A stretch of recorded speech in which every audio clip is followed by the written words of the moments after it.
Now that we have a good understanding of the different layers of the atmosphere, let's look at what happens once heat enters the atmosphere.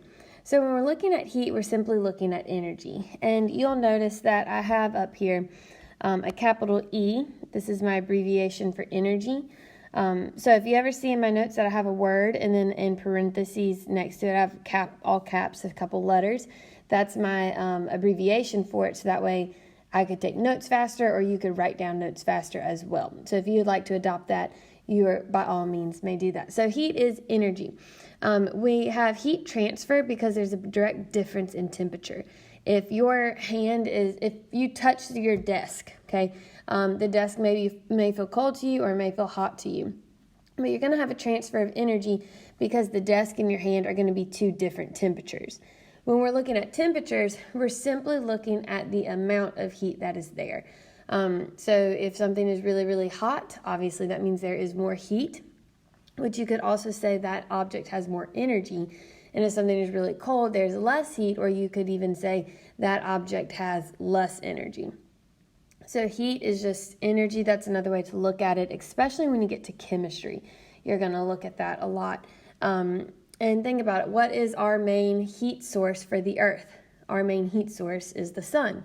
Well, that also is our main energy source. So the two do go together. I'm going to give you another second to finish writing this slide down. Remember that instead of writing temperature, you can just write temp.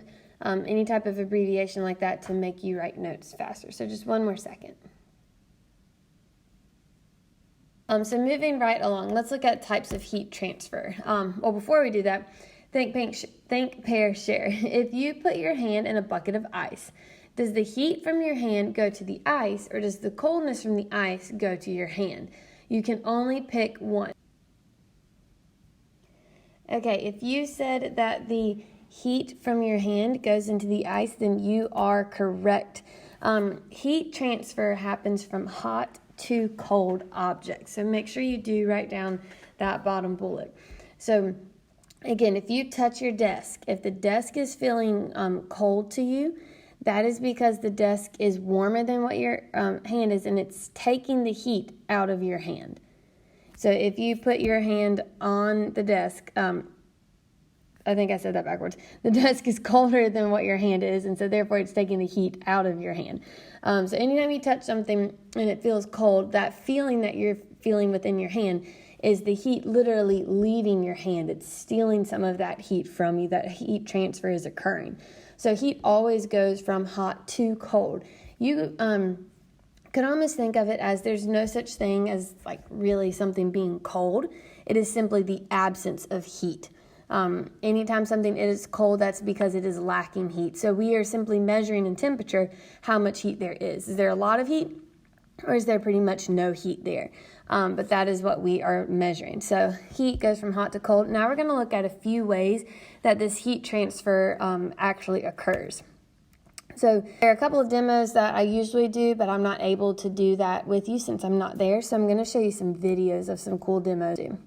So the first heat transfer method we're going to look at is conduction. Conduction is the transfer of heat through touch. So if you were to put your hand in a bucket of ice, you're touching the ice, and therefore the heat transfer method is conduction. When you touch your desk, because you're touching your desk, that is conduction. If you've ever eaten soup or stirred a cup of hot chocolate and left the spoon in there for a while, whenever you go pick up the spoon, sometimes it can be very hot, and that's because if the spoon was touching that metal, you have conduction going on, and that is going to transfer the heat through direct touch. So anytime something is touching, it's conduction. It has to be a direct touch, direct contact in order to be considered conduction. Sometimes you hear like metal is a good conductor. That's why a lot of our cooking pans are metal pans. That's because as they touch the heat source, they transfer the heat very quickly, very easily. That's why if you put a skillet on the eye, that skillet, the bottom of the skillet will get warm very fast. Versus if it's made of another material, it might take it a while longer. So that's our first heat transfer method. Our second heat transfer method is convection. Convection is the transfer of heat by circulation. So convection currents occur in fluids. I want you to imagine that you have a candle, or a fire. So we'll draw a little candle. Here's my flame. Okay. The air directly around the flame of that candle is going to be warmed up. Well, what do you know about what happens to warm air? Well, warm air rises. So the air that's being warmed by this flame is going to rise up. As that air gets away from the heat source, it's going to cool down. And as it cools, it's going to go back down. That air is then going to get warm again and continue to go up, where once it gets away from the heat source, it will cool off and then it will go back down. So you have this circulation that's constantly occurring. Now, the question is, why does warm air rise? Usually that's something that we all know, but why is it that warm air is rising? Well, think about if you get hot. If you are really hot, you don't want to be really close to people. You don't want people all up on your business, so you want to spread out. Air molecules are the same way. So if you have warm air, these air molecules are going to spread out really far. And what I'm drawing are representative of little hot air molecules. So they are all really spread out because they're hot. They don't want to be near people. Okay, now think about when you get cold. When you get really cold, you want to be close to people. You want to cuddle. And so air does the same thing. So here are the same air molecules when they're cold. They're really close together. They're cuddling because they are so cold. Okay, so when air is warm, it spreads out. And when air is cold, it cuddles and it condenses and gets really close together.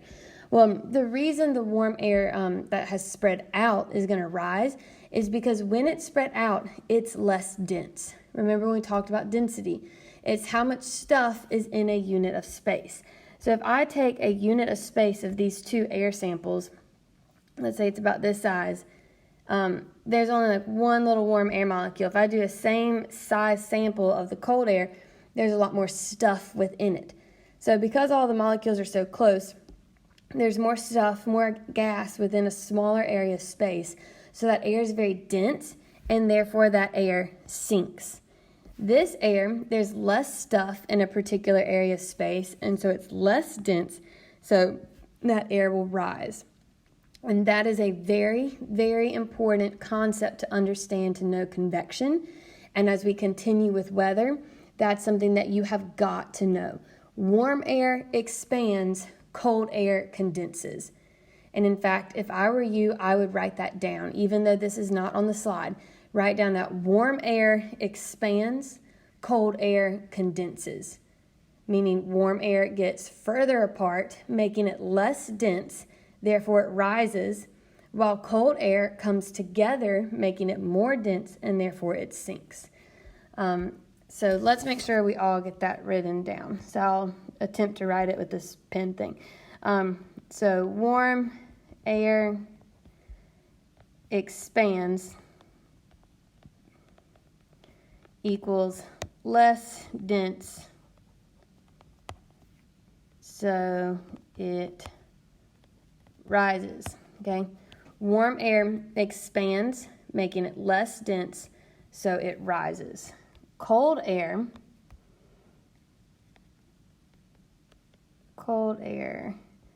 condenses,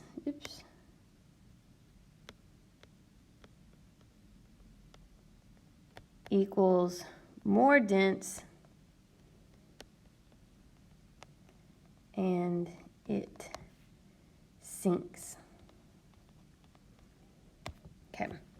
I know that my handwriting looks absolutely beautiful as I write on the iPad for this, but make sure you know that warm air expands, so it's less dense and it rises. Cold air condenses, making it more dense, therefore it sinks. And again, I always think of the example of if you're cold, you cuddle. If you're hot, you spread out. Oop. And there it goes. Okay, moving right along. Oh, I do have a video of a floating bag that we'll come to the floating bag in just a second. First, I want you to think about this. Convection occurs in fluids, and yet we see that convection can occur in air. because we keep talking about air as my example. So is air a fluid? Well, yes, air is a fluid. And you don't have to write this down, but the definition of what a fluid is, this is a simple one, but it's something that can flow easily. Okay, if you have water, if you pour water from one cup to another cup, it can flow very, very easily. If you have a bucket of water, you can put your hand in it and that water is going to move out of the way of your hand. Same with air. If you put your hands up in the air and you wave them around, it's not like you're walking into solid blocks of air and it's just stopping you. No, your hand can move through the air because the air is moving out of the way for you. Now, if you put your hand on your desk and you try to move your hand around in your desk, those molecules, because they're solid, they're not going to move. You're just going to hit your desk. So air is a fluid simply because it can flow easily. It doesn't have a fixed shape, and so therefore it's more fluid. It's moving. So whenever you think fluid, don't think liquid. Think fluid as being able to move. So liquid is a fluid and air is a fluid. Now that we have gone over what a fluid is, I have 2 videos that I want y'all to watch. The first video is going to be or it doesn't really matter the order, but the candle video. And then there's a video called I forgot what it's called, the floating bag. So the candle video and the floating bag, after you watch that, we will return to the notes and continue taking them.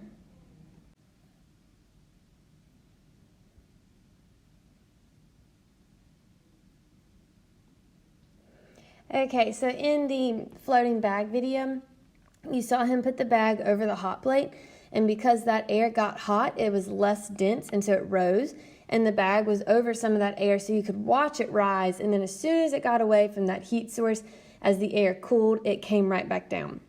Now, the candle video is my favorite one. That one, all that's happening is you're mixing baking soda and vinegar, which we know that's also how you can make a volcano. And so as that combines, it creates carbon dioxide. That's all the gases. And carbon dioxide is a little bit more dense than the normal air that's around us. So what they're able to do is pour that air directly onto the flame to extinguish the flame. And that is simply showing you that air is fluid. You could pour water, you could pour air the same way. We just can't see the air moving, but it does move just like a liquid does.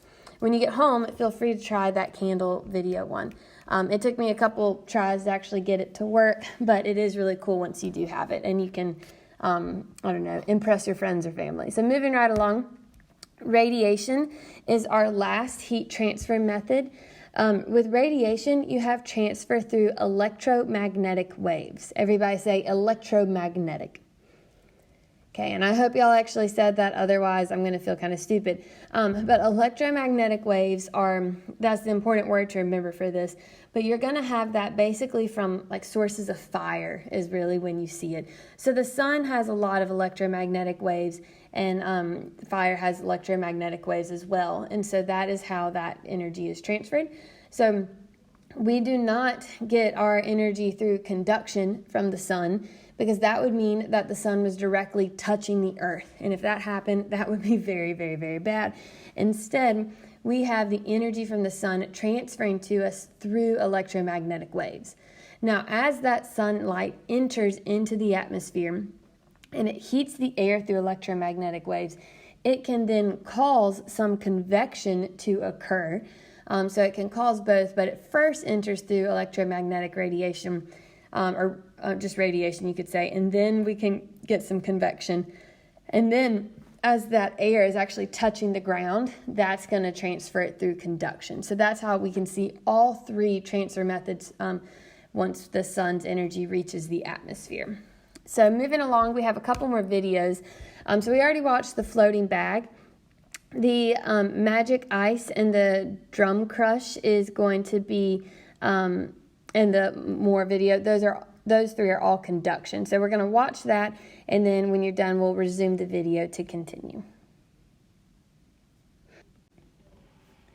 Okay, I hope you guys enjoyed those videos. So with the magic ice, the reason why the ice cube melted faster on the metal block was because, again, metal is a good conductor, and the heat transfer you saw was conduction.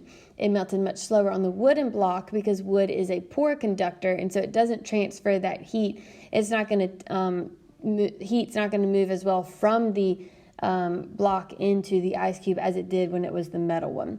Now, the Moore and the drum crush one, that's when you actually saw a soda can crush. And this is something that maybe when I get back we can do, but it's really neat when you have, so if you had a soda can that was closed and you did a lot of heat transfer, that could actually cause the can to bust.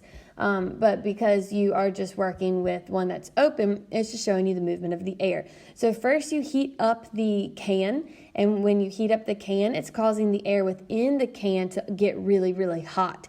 And so these air molecules are expanding, they're really spread out. Now, when you flip it over and put it inside ice cold water, those air molecules drastically collapse in and get really close together.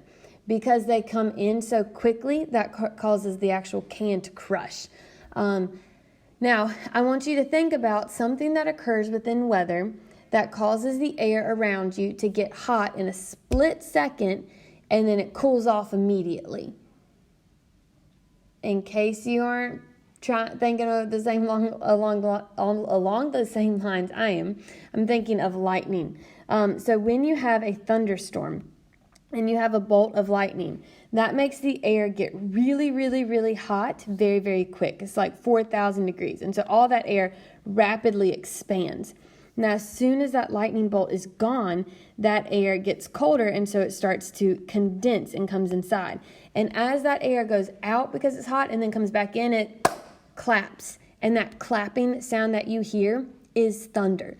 So when you heard those cans, when they came in and then condensed in that the water, and they made that crushing noise, that is a smaller scale of thunder. So the air rapidly expands with the lightning bolt goes away, and the air comes in, and boom, that's thunder. So I just thought that was kind of a neat connection. But that shows you how these heat transfer methods are going to carry along with us as we continue on with weather.